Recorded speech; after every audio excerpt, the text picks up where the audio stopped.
My mom left a voicemail. "You're out. Don't come back. We're moving forward without you." I texted back, "Noted." Then I withdrew my authorization from the family trust, flagged their shared bank account, and removed my name from the real estate deal I had funded. By the next morning, there were 79 missed calls and a message from their lawyer that read, "We have a serious problem." I laughed loudly and replied. At that moment, I was ready to erase them from my life completely. No hesitation, no regret. The way they handled it, so cold, so casual, made it nearly impossible to control myself. It was like they'd been waiting for the perfect excuse to get rid of me. And now that they had it, they didn't even try to fake compassion. I was at work when the voicemail came through, just 10 seconds long. My mother's voice flat, not angry, not emotional, just finished. "You're out. Don't come back. We'll live without you." I played it twice to make sure I heard it right. She didn't say my name. She didn't say why. Just those words like they'd been rehearsed. I didn't bother calling back. I knew that tone. I knew when something was final. So I replied with 2 words of my own. "Got it." Then I went to work. The first thing I did was log into the trust account. I was the one who set it up after all. They didn't understand how it worked. They just knew it existed and that I told them it was for the family's future. I revoked my consent. That trust couldn't operate without my signature. All their plans, future investments, tax shelters, even the emergency access clause were frozen in an instant.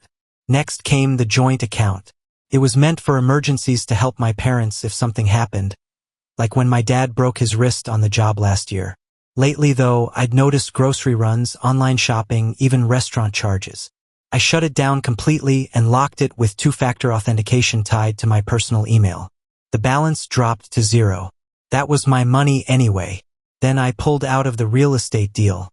We were in escrow on a small 2-story just outside of Portland. My name, my credit, my down payment. They wanted a place to retire, and I agreed to help them buy it on the condition that it would be in my name until they could pay their share. I called the agent and had my name removed from the agreement. She was shocked, but I didn't explain. No one gets explanations when they send a 10-word exile over voicemail. By the time I got home, it was done. My name was off everything. I expected some fallout, maybe a few angry texts. What I didn't expect was to wake up to 79 missed calls. My phone buzzed nonstop the moment I turned it on. The first call was from Dad, then Mom, then a string of unknown numbers and 1 voicemail from their lawyer. "We have a serious problem. Please call me back." I didn't. I stood in my kitchen and laughed. It wasn't bitter. It wasn't forced. It was relief. For once, they had a problem that I didn't have to solve. Around noon, the text started from Mom. "We didn't mean it like that." From Dad, "It was just a misunderstanding. Let's talk." From my sister, nothing. That silence from her said more than anything. I knew it wasn't a coincidence. She had been dropping hints for weeks, talking about how we should streamline things and simplify the ownership of the house. She'd always been good at putting things in a way that made her sound helpful. That was her thing. Get close, act innocent, manipulate. I used to defend her even when she didn't deserve it. But now I started connecting the dots. The new tension at home hadn't come out of nowhere. It had a source, and I had a sinking feeling I was staring right at it. She had always been jealous of how much trust our parents placed in me. I handled the money, the logistics, the plans. She was always decorative around but not involved until now. Now she had them convinced I was the problem. And whatever she told them must have been serious enough to make them throw me out without a conversation. But she underestimated one thing. I don't come back when I'm thrown out. I come back when I want to burn it all down. The silence didn't bother me. In fact, I welcomed it. After everything they said or didn't say, I figured we all needed space. They to panic, me to think. I didn't answer their calls. I didn't open their texts. I didn't even listen to the rest of the voicemails piling up. I waited. I wanted to see how long it would take before desperation started leaking through their calf fronton. Took 3 days. That morning, my phone lit up with an alert from the building's security. My dad was at the front gate. He had no reason to be there. I watched him through the camera feed. He didn't try calling me. He just stood there shifting his weight, checking his phone, then looking up like maybe I'd appear in a window. He waited for almost 10 minutes. I didn't buzz him in. Later that night, I found a folded note taped to my door. It was from my mom. Her handwriting was unmistakable, neat, and slanted like she was still in Catholic school. The note didn't say much. A lot of vague apologies, a few lines like, "We didn't mean to hurt you, and please don't make any decisions you can't undo." I read it once and dropped it in the trash. No explanation, no accountability, just more soft language designed to pull me back in. Still nothing from my sister. I didn't expect her to reach out. She was probably busy celebrating what she thought was a win. She'd managed to push me out of the trust, the house, the family dynamic, and she'd done it quietly without confrontation. That was her style. Behind the scenes, sabotage dressed up as helpfulness. I decided it was time to make a move. I called the real estate agent we'd been working with. She answered immediately, cheerful at first, but her tone shifted the second I asked her to send a formal withdrawal notice to my parents. She hesitated, said she didn't want to get in the middle of a family conflict.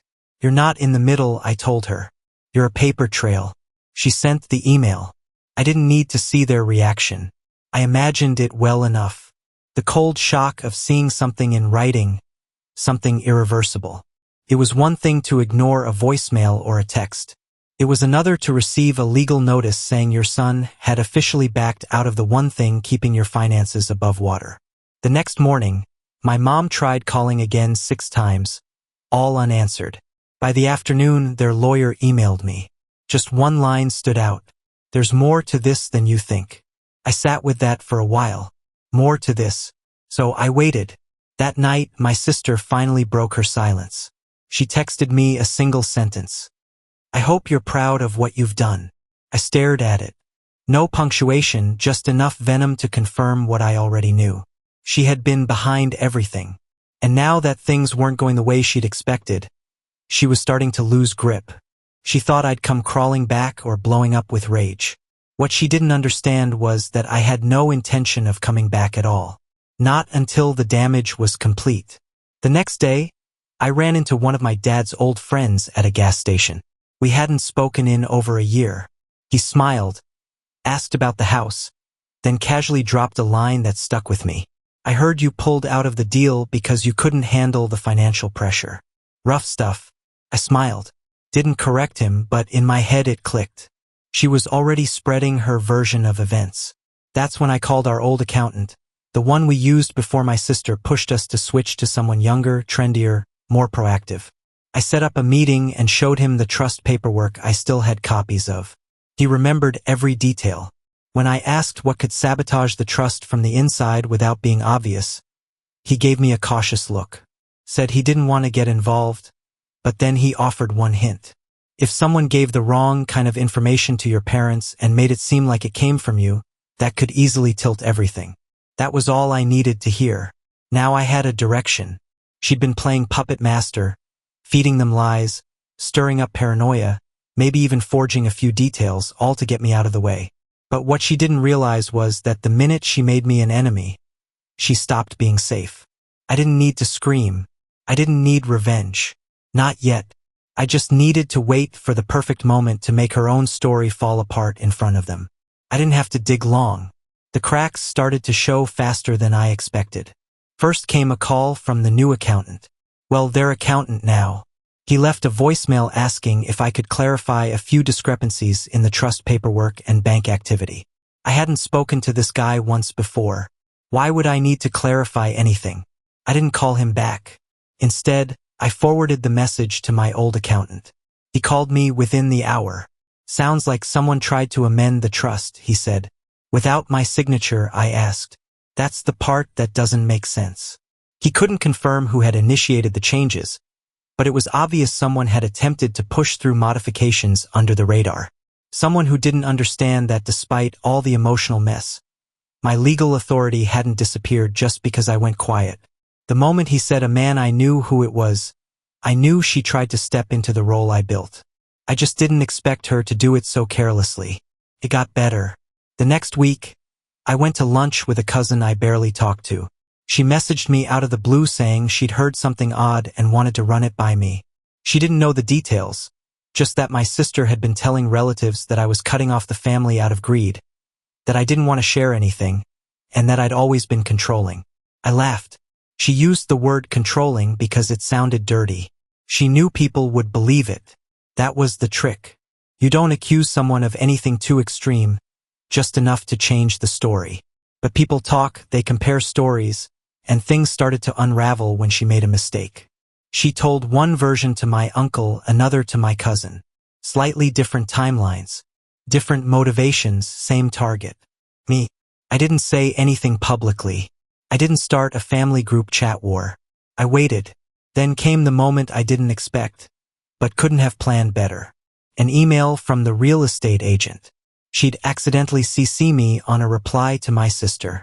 My sister had apparently contacted her trying to see if the property could still be salvaged without me on the contract and casually implied I'd pulled out due to mental instability. That's when something in me snapped. Mental instability. That's how she was framing it. She was trying to discredit me to the one person who could confirm how much I'd put into that house. The one person who knew I was the reason the deal was even possible. I replied directly to the agent, copied my lawyer, and attached proof of all payments I made toward the deal, including a forwarded email from months earlier, showing that the whole thing was my idea to begin with. The agent replied within an hour, her tone stiff and professional now. She thanked me for the clarification and said she would not be engaging in any further non-transactional communication with my sister. I knew what would happen next, and I was right. That night, my phone rang. Mom again. I let it go to voicemail. Then Dad, then finally my sister. I picked up. She jumped right in, accused me of trying to destroy everything and playing the victim, just because she asked a few questions. I let her rant. Then I asked one thing. Why you lie about me to the real estate agent? Silence. Then she hung up. That was the first real crack, the one I could use. I didn't know yet what exactly she told our parents, but it had to be something personal, something believable, something that made them turn on me without a second thought. I just had to get them to say it out loud, and then I'd burn it down. It happened sooner than I thought. The following Sunday, my mom called again. I let it ring. Then I saw a text. Please just give us 5 minutes. No accusations, no yelling. 5 minutes. That was all I needed. I called back. They were on speaker. I could hear the tension before anyone spoke. My dad started fumbling through a half-prepared statement about how things got out of hand. My mom cut in saying they never wanted to hurt me, that they were just reacting to what they were told. That was my opening. Told by who? I asked. Silence. Then my dad cleared his throat. Your sister said you were planning to take full control of everything, that you were trying to leave us with nothing, that you said we were dragging you down. I couldn't even react. I was too stunned at how specific and stupid that lie was. I kept my voice calm. When did I say that? Your mom hesitated. She said you told her a few weeks ago, in the car after that argument at dinner. There had never been a car ride. There had never even been an argument at that dinner. We'd eaten in awkward silence and left in separate cars. It was such a clear, dumb fabrication that I almost laughed. Instead, I asked, did it ever occur to you to ask me? They didn't respond. She also told us you'd already met with a lawyer about cutting us out of the trust. My dad added, that you wanted her to take over once we were pushed out. That's when I knew she hadn't just been the truth. She'd reversed it. She took everything she was doing behind the scenes and pinned it on me.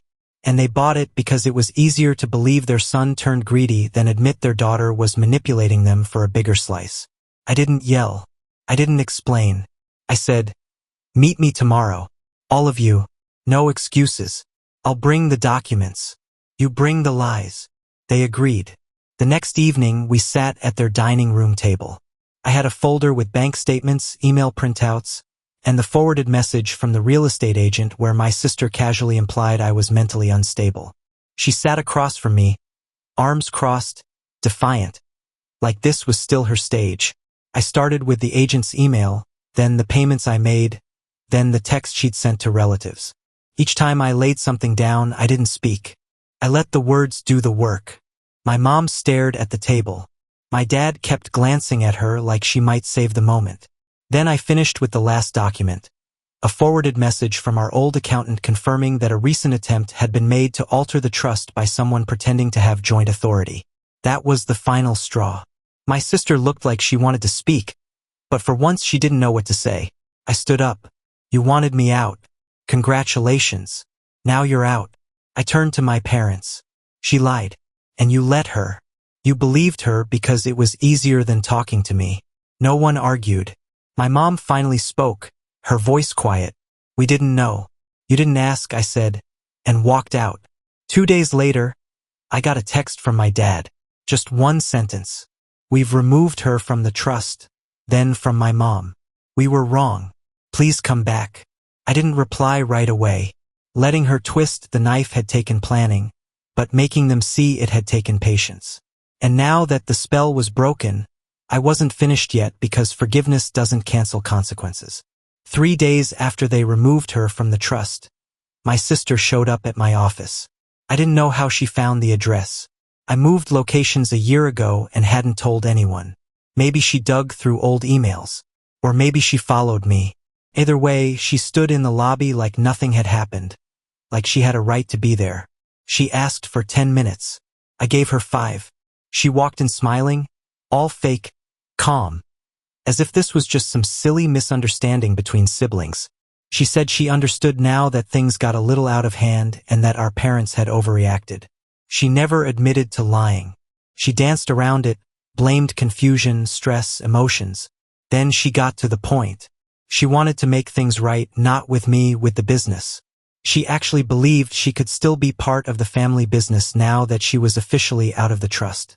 She asked if I'd consider giving her a small role. She even said, "It'll show Mom and Dad that we're still strong as a family." I almost laughed. I stood up, walked to the file cabinet, and pulled out a folder I hadn't touched in months. It was an old draft of a business proposal she had once begged me to look at. Some flaky pitch for a lifestyle brand she thought would go viral. She'd asked for funding. I'd said no. I handed her the folder and said, "Start your own." She flipped through the pages, confused. Then she looked at me, finally realizing this wasn't a detour. This was a dead end. "You think you're punishing me?" she asked. "No," I said. "Not yet," she stormed out. I didn't stop her. That evening, I called the accountant again, asked him how long it would take to formally transfer controlling interest in the business accounts away from the family collectively into a 2-person structure, me and my dad. No loopholes, no access for anyone else. He said it could be done by the end of the week. I waited for the paperwork to finalize. Then I made a move no one saw coming. I called my parents and asked them to meet me. Just us. We sat down over dinner and I told them the full extent of what I had uncovered. Emails, messages, the fake timeline, the forged intent to alter the trust. I laid it all out. And then I said something they didn't expect. I'm willing to bring everything back. The trust, the house, the joint ownership, but only if she's completely cut off. My mom looked uneasy. My dad didn't. He just said, "Done." And with that, it was official. That same week, I reinserted my name into the real estate deal. The agent was surprised but pleased. Financing went through quickly this time. My credit, my assets, my control. I didn't tell my sister. Instead, I let her find out from the public property records. She sent one text the next morning. "You stole it from me." I didn't answer. Later that afternoon, her best friend, someone I'd known for years, sent me a message. Just one line. "She's been trying to get a loan. No one will co-sign." I smiled. The house she wanted to take from me, mine again. The trust she tried to hijack rebuilt without her. The business she tried to get in on sealed off permanently. And no one was coming to save her. Not this time. 3 quiet weeks. Not a word from her. After everything, after the lies, the manipulation, the smear campaign, my sister disappeared into silence. I expected another move. Maybe some legal threat or another behind-the-scenes attempt to twist the narrative. But there was nothing. Not even a fake apology. She was out of options. Meanwhile, my parents and I were slowly repairing what was left. We started with small things. coffee on Sundays, helping them sort through their moving paperwork. Conversations about the past without flinching away from it. They stopped defending her, not because I asked them to, but because they saw it all now, clearly without filters or excuses. One night, my mom brought out the old folder with the original real estate agreement. She asked if I'd consider restoring the original plan with me, her, and my dad sharing ownership of the new house. I didn't say yes right away. Instead, I drew up a new structure, full ownership under my name, with a written notarized agreement granting them full living rights. No expiration, no rent, no strings. If something happened to me, a legal clause would allow them to remain without any threat of the property being contested. No one, especially not my sister, could ever touch it. They agreed without hesitation. It wasn't just the house now. It was a reset. The next week, I walked into the title office, signed the revised documents, and saw my name back where it should have been. The house was ours again, mine to secure, theirs to live in. She wasn't just out. She was legally locked out of everything. The trust was finalized 2 days later. It now included only me and my parents. The clauses were ironclad. Any attempt to interfere would trigger an automatic freeze and full audit. Our accountant made sure of that. Then came the voicemail block number. I let it go. When I checked it later, her voice was tired, smaller than I remembered. "I'm sorry things turned out like this," she said. "You've made your point. I just hope someday you can be mature enough to move on." I deleted it. There was nothing to move on from. I had nothing to prove to her. She took her shot, tried to get me out of the picture, and now she was outside looking in. My dad later told me she called him too.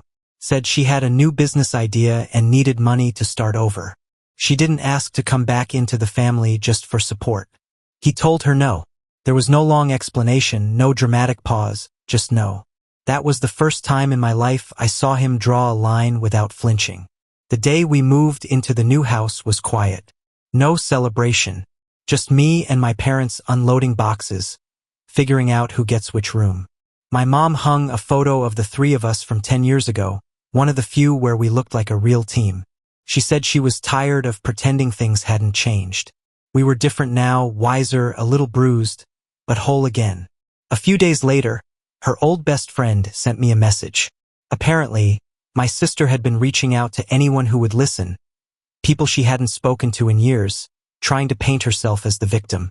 She said she'd been cut out of everything unfairly, that I'd manipulated our parents, that I'd stolen what was hers. Nobody was buying it. The friend sent a final message. "Whatever you did, she's completely alone now." I didn't reply. There was nothing left to say. This wasn't about revenge anymore.